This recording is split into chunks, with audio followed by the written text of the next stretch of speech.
Jungle. Audio Jungle.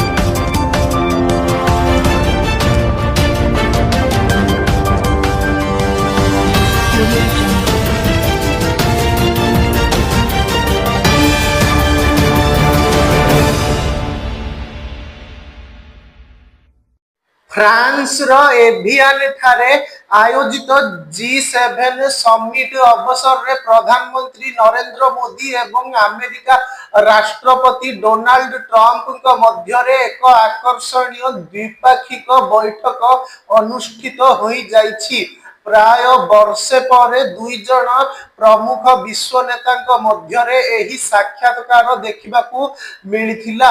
विशेषकर एक press conference समय रे ट्रंप प्रधानमंत्री मोदी को नहीं एभली किछि मंतव्य देइथिले जहा सुनी पीएम मोदी निजर हस रोकी पारि नथिले।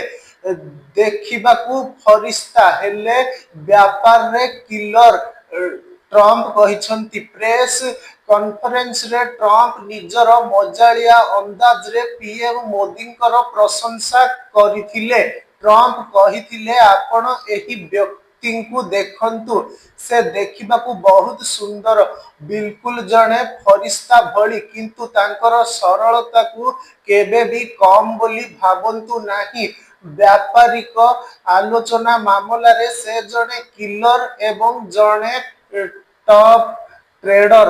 अमेरिका राष्ट्रपति एही मजालिया कथा सुनी सेठारे उपस्थित समस्ते हसी उठिथिले एवं प्रधानमंत्री मोदी मध्य निज हस रोकी न पारी जोर रे हसुथिबा नजर आसीथिले। मोदी नेतृत्व को भूयसी प्रशंसा। ट्रंप कहिसंती जे प्रधानमंत्री मोदी जने अत्यंत शक्तिशाली एवं विश्वर अन्यतम श्रेष्ठ बुझामणाकारी नेता। भारत एवं अमेरिका मध्य संपर्क एबे सबुठारु मजबूत स्थिति रे रहिछि। अमेरिका राष्ट्रपति एही बदली थिबा मनोभाव समस्त को चकित करिछि, कारण किछि समय पूर्वरु से भारत को एक बुडुथिबा अर्थनीति एवं नर्क भली स्थान बोली कही समालोचना करथिले। दुई देशर बंधुता को नहीं सकारात्मक वार्ता दे ट्रंप कहिसंती मोर एवं प्रधानमंत्री मोदी मध्य किंबा आम दुई देश मध्य एहाठारु अधिक निबिड़ संपर्क आउ केबे होई न पारे।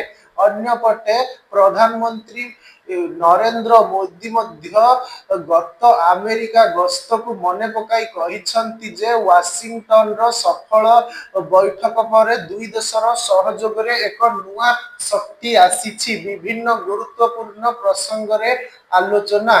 एही द्विपाक्षिक बैठक रे भारत और अमेरिका मध्य रे बढ़ुथिबा रणनीतिक सहयोग उपरे समीक्षा करा जाइथिला। दुई नेतांक मध्य रे वाणिज्य एवं व्यवसाय, शक्ति, प्रतिरक्षा, टेक्नोलॉजी एवं जनसंपर्क भली प्रमुख क्षेत्र रे चालिथिबा प्रगति उपरे आलोचना होइथिला।